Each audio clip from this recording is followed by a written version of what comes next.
আগেকার জীবনের সব কিছু শূন্যলীন স্বপ্ন জ্ঞানে ছুঁড়ে ফেলে দিতে হবে।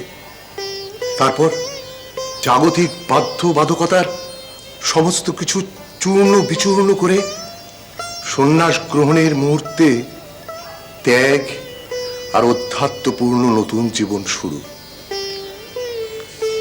আচ্ছা, আপনার কি মনে হয় বাবা এর বর্ষতা স্বীকার করবেন? বর্ষতার স্বীকার করবেন কিনা আমি জানি না, তবে বাবাকে যতটুকু জানি বা চিনি, উনি যেটা ধরেন সেটা তো ছাড়েন না।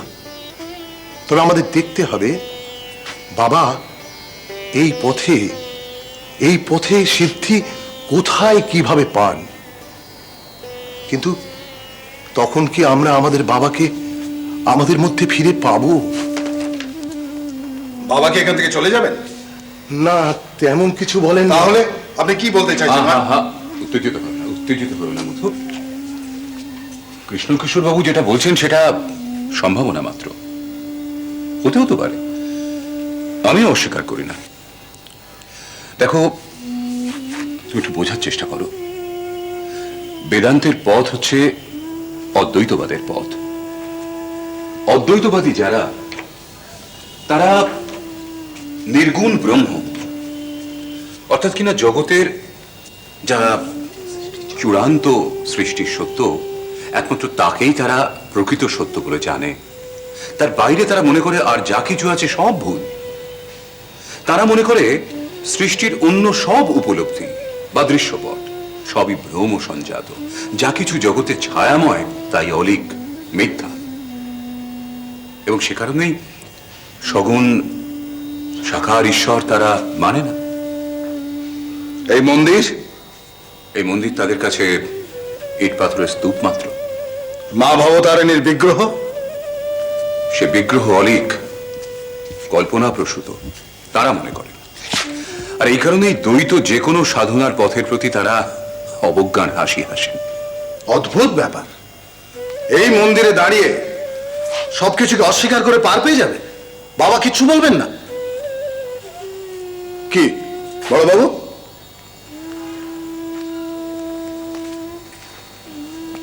ভট্টাচার্য মশাই, আমি আমি ভাবতে পারছি না, আমার মাথা ছেড়ে যাচ্ছে। আমি অদ্ভুত ভাব। শোনো শোনো শোনো শোনো বড় বাবু, আমি একটু আসছি। কোথায় যাবে? আমি মাকে একটু প্রণাম করে আসছি। মধু, মধু শোনো শোনো শোনো। শিলবাবু বড় অস্থির হয়ে পড়েছেন। শিলবাবু বড় অস্থির হয়ে পড়েছেন। মুশকিল তো সেইখানে। আচ্ছা, আপনি বলুন, এই যে মধুর ওই অদ্বৈতবাদী সন্ন্যাসীর প্রতি ক্ষিপ্ত হয়ে উঠছে, এ তো ওর মনের এই মন্দিরের প্রতি অভিমান থেকেই তৈরি। বা বলা যায় দক্ষিণেশ্বরের এই পুণ্য তীর্থের প্রতি ওর সম্ভ্রম। আসলে ও মনে করছে যে তোতাপুরী সাধুর কাছে বাবা যে সন্ন্যাস গ্রহণ করছেন, এতে করে এই মন্দির তার গুরুত্ব হারাচ্ছে। আমি তা মানি না। আমি মনে করি, শুধু মনে করি না, আমি মনে প্রাণে কথা বিশ্বাস করি, আজ পর্যন্ত বাবার যা কিছু উপলব্ধি সবই সত্য সঞ্জাত, কোনোটাই মিথ্যে নয়। এবং সেই কারণেই আমার বোধ হয়েছে বাবা তার দ্বৈত সমস্ত সাধনার পথ শেষ করেছেন, এখন অদ্বৈতের পথ ধরেছেন। বেশ, তো আমরা তো অপেক্ষা করতেই পারি। অবশ্যই অবশ্যই করতে পারি। তাছাড়া আমাদের করার কি আছে বলুন? আমরা তো ঠাকুরকে ফিরিয়ে আনতে আমাদের পক্ষে কারোরই সম্ভব নয়। কি বলছেন আপনি? আপনিও বাবার প্রতি আস্থা হারাচ্ছেন? না না, এ কি বলছেন আপনি?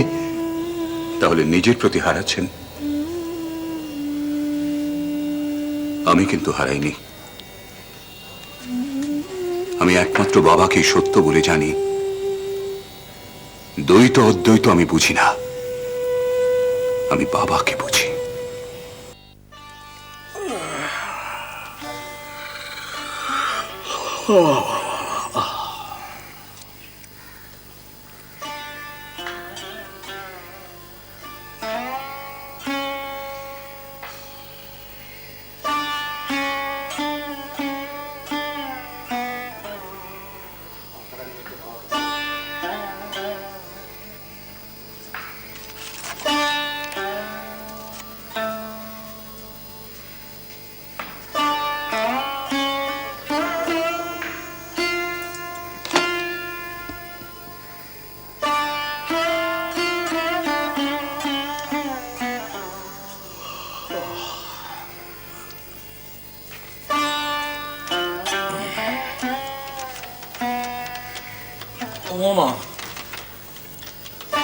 রাত যে পুড়িয়ে গেল গো। কি করবো বল, ছোট মামা কি পঞ্চবটিতেই রাত কাটালো? তাই হবে। আমার কাছে কিন্তু পাকা খবর আছে বুঝলে। কোনটা? কাল সে শ্রাদ্ধ করেছে। করার কি আছে? না মানে সবাই মিলে ওখানে যদি হাজির হই। তুই যা। তার মানে আজকে বিরোজহম হচ্ছে। হোক।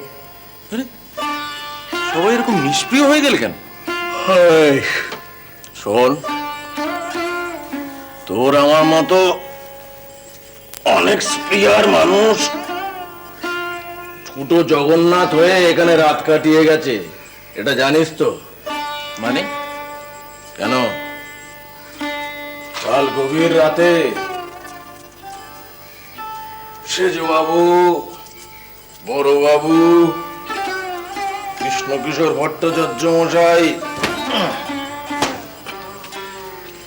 এরা সবাই এই মন্দিরে ঘোরাঘুরি করেছে। ওতে কিছু হবে না, ও যা ঠিক করেছে ও তাই করবে। দিদিমা জানে?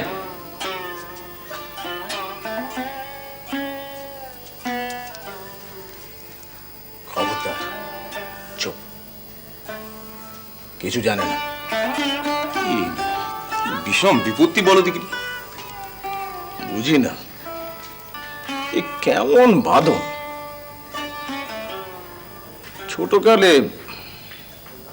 ছোটকালে কেন, এই সেদিনও ঘর সংসার, বউ মা, কারো কথাই ভাবতো না। আর হঠাৎ শুনলুম সন্ন্যাস নেবে। এই কথাটা জ্যাঠাইমাকে বলতে তার নাকি দ্বিধা।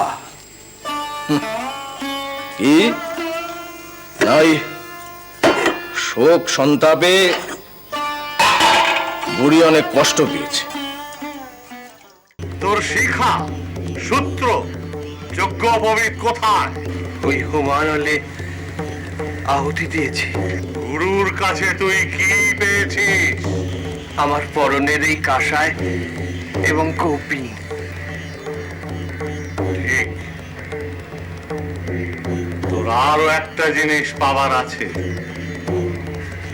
তোর নাম বল, তুই কি সন্ন্যাস নাম নিতে চাস? আমার নাম আছে। জানি জানি, নামের সঙ্গে মিলিয়ে বোধও আছে। আমি তোকে সেই নামই দিলাম। ধীরা